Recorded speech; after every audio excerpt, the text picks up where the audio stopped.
Hi, my name is Jessica Wallingford. I am the behavioral health specialist here at Chillicothe Primary School. And the evaluation that we will be looking at today will be over our social emotional learning program at this school. And this program was newly implemented this year. So that is one reason that we feel it is very important to evaluate. This is also for our social work 7401 and 7402 class at Ohio State with Dr. Jerry Bean. For our assessment and problem identification, let me give you a little background on our program and the school and the population that you'll be seeing. So this program serves students attending Chillicothe Primary School. I might also mention CPS, which is the acronym that we use for our school. And the grades here are kindergarten through second grade, which is typically ages 5 through 9. This is a tier 1 program, which means it's universal for all students. Looks like a unified arts class within our school, which is a class that all students attend in every single class once a week for 40 minutes. And then we use the second step social emotional learning curriculum in this class. And this whole program is basically based around this curriculum. The evaluation questions that we would like answered are: did students at Chillicothe Primary School participating in the social emotional learning program increase their knowledge and use of emotional regulation skills as observed by their classroom teacher and other staff? And did the overall behavior documentation and office referrals decrease since implementation of the social emotional learning program at Chillicothe Primary School? So the planned intervention and rationale, as I mentioned before, our SEL program utilizes second step curriculum and aims to educate students on social emotional skills, emotional regulation, communication skills, conflict resolution skills, empathy, and has a overall theme of and goal to decrease overall negative and disruptive behavior. This program is an evidence-based curriculum used in this that we use, and it's frequently evaluated. The curriculum website is extremely transparent in the studies that they present on there and what they have found in their studies, which I want to mention are systematic reviews, random controlled trials, and peer-reviewed studies.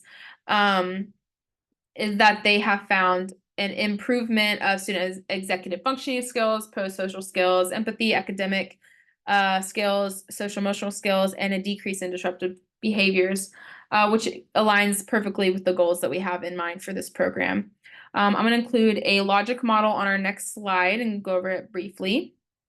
The resources that we have for this program include our second step social emotional learning kit, which includes 28 weeks of lessons, our SEL teacher and classroom. As I mentioned, this is a weekly class.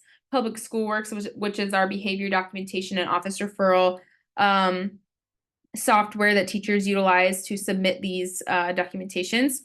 Our classroom teachers and weekly emails provided to the whole school on the concepts in this class so that they can reinforce the concepts through learned in this class within their school day. Our activities include the weekly SEL lessons, interactive lessons, puppets, songs, student role play, and as I mentioned, our daily reinforcement of the concepts that we learned. An increase in the outputs, we would like to see an increased understanding of SEL, emotional regulation, communication skills, social skills, and conflict resolution skills, and a decrease in disruptive behaviors, and increase in positive school climate. Short term, we hope to see an increase in social and emotional skills, an increase in positive attitudes, and an increase in emotional coping strategies used by students. For our midterm outcomes, we would like to see an increase in communication skills between peers and students, an increase in our ability, in students' ability to resolve conflicts between their peers and themselves, an increase in functional communication for students, an increase in emotional recognition and awareness within themselves and within their peers. And for our long-term outcomes, we would like to see a decrease in overall negative behavior and office referrals submitted through Public School Works, as well as documentation, an increase in positive school climate, which is a natural outcome for a decrease in behavior problems, an increase in academic achievement for all students, and an increase in pro-social skills. For our measurement plan, So I took the behavior documentation and office referrals pre-implementation of the program, which is going to be 2022-2023 school year. That was before this program had ever been introduced. As I mentioned, this is a brand new program at Chillicothe Primary School. This data is kept in Public Schoolworks, and I accessed that through administrative help, and they granted me permission. And then post-program implementation, I also gathered that same data from Public Schoolworks for the 2023-2024 school year. Again, access through administration. I also created a staff survey questionnaire, which was a 10-question questionnaire aiming to understand the effectiveness of the program, the SEL program, observations, and the opinions of the teachers on how this program could be bettered. Unfortunately, we had some challenges with that survey. We only had about 16 out of 30 teachers complete the survey, which I felt, which I kind of understood that might be the case. And so I utilized administrative help, and they included that in their weekly emails. Still, we only had 16 out of 30 completions. And also, I'll mention a little bit more about some of the challenges with that survey a little bit later. As you'll see, we had some inconsistency with our pre and post data, and I'll mention that as well later. And then some threats to internal validity. As all students, they age throughout the year, they mature. And so I wanted to include that as a threat to internal validity. And specifically this year, we did have a lot of changes within the building and variables that may also kind of result in the findings that we have. So we have a new principal, we introduced 2 social workers, and we introduced the program this year, as well as many new teachers. So just keep that in mind. And then I wanted to include that the reliability of this program, the results of this program are questionable.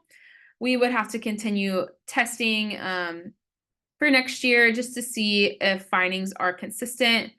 And then also I wanted to mention that the behavior documentation office referrals are generally based on teacher judgment. For our evaluation design and rationale, go through this quickly. We used a comparison group pre-test, post-test design, as you'll see from the chart. I already mentioned the threats to internal validity, which were history and maturation. And then I try to compensate for these internal validity threats by creating that staff questionnaire on the effectiveness of the program, but I did not use enough quantifiable data or quantifiable questions. So I can read that and understand, but I can't compute any kind of test for that. So I think in the future, I should use more quantifiable questions. I guess I should say like more Likert scale questions, because that survey was 10 questions. Only 1 question of that survey was a Likert scale, unfortunately. And then, as I mentioned, we could have done more research. So for our data analysis, we collected, as I mentioned, we collected data from Public Schoolworks. We did the 2022-2023 office referral and documentation submitted through Public Schoolworks. We did the 2023-2024 data as well for the office referrals and the documentation. I accessed that information from administration, and then I put the information into an Excel spreadsheet, which you'll see the chart on the next slide. So I separated these by grade and by semester. So you'll see S1 and S2 on the chart. That is just semester 1 and semester 2. Semester 1 is August through December, and semester 2 is January through May. And then I put all of the information found by grades, kindergarten, first, and second. And then I also separated them by behavior submission, whether it was documentation, which is a minor behavior submission, or an office referral, which is a major behavior submission. And then I averaged those per semester. The survey results came directly to me, and I discussed these results with my colleague Cody Anderson, which is the social worker here, another social worker here at Chillicothe Primary School. Administration, and I discussed it with administration, the results of that, which I can discuss that a little bit later as well. So I do want to mention that the rating of the Likert scale question on program effectiveness completed by teachers, that was also averaged and only got about a 2.85 out of 5 in program effectiveness, which is a low score for that. So we'll kind of talk about reasonings why that may be a little bit later as well. I also did a t-test to determine the effectiveness of this program as well, but decided later that it was not really needed and that the chart kind of told the story for us. So I decided not to include that. This is the chart that we have. As I mentioned, semester 1 and semester 2 are labeled here as S1 and S2. Our red bar there is our 2022-23 school year information, and the averages are included on the bar. And then our gray bars there are our information that we have collected for this year post program implementation. So what you'll see is there is a drastic decrease in behavior between last year and this year for behavior, except for our second semester. I'm sorry, our semester 2 documentation, which you'll see on that last bar to the right. And so I brought this up to our administration and discussed this with them, and they said that one large reason that could be is because documentation for behavior through public schoolworks was not pushed heavily last year. And so many teachers were not consistent in submitting those documentation and office referrals. And they said that so our assistant principal was here for both years, and she said that she remembers that staff kind of stopped submitting behavior and office referrals last year around that time, which is why we might see a drastic decrease there, which does not kind of match the rest of our data. I also want to mention that documentation and office referral were pushed very heavily to be recorded through public schoolworks this year. And so all semesters that you'll see in the gray and all types of documentation office referrals were consistently kept throughout the year and put into public schoolwork. So that is a big reason why you'll see that semester 2 documentation for 2022-23 and 2023-24 does not tell the same story as the rest of the data.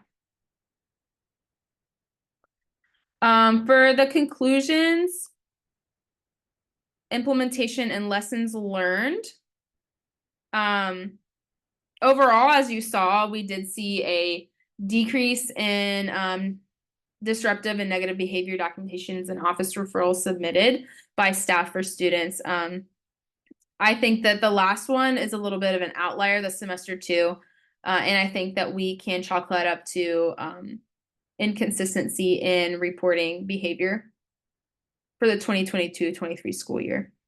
And it does not tell the same story as the rest, so that is important to remember. And then based on the survey questionnaire, we did see a low rating by teachers for positive changes in behavior, social emotional skills, emotion regulation skills, conflict resolution skills, observed by teachers. That tells a different story, and it's important to address those things. So what we find from this information is that we have a greater understanding that something is working at CPS, but we are not sure whether it's the program, the other variables involved, maturation, things like that. The survey questionnaire was helpful in gaining understanding of staff feeling on the program, but it didn't really give any quantifiable information for us except for the Likert scale rating. So in the future, I think that additional measures like observing certain students, or a small sample of students, continuing to data track next year, maybe even a student survey or a potential test for knowledge of social emotional concepts learned by students would be wise to include in our future data collection for this program. And so in the future, I plan to discuss the results of the survey further with the SEL teacher, administration, and with all teachers because the results of the survey were pretty low. And I plan to address the low rating provided by the teachers And include additional education because that was a large factor that teachers mentioned. They did not understand the curriculum because they were not educated on the curriculum. And then we plan to educate staff with a PD day on techniques to reinforce concepts learned in the SEL class throughout the week. And that's it. Thank you.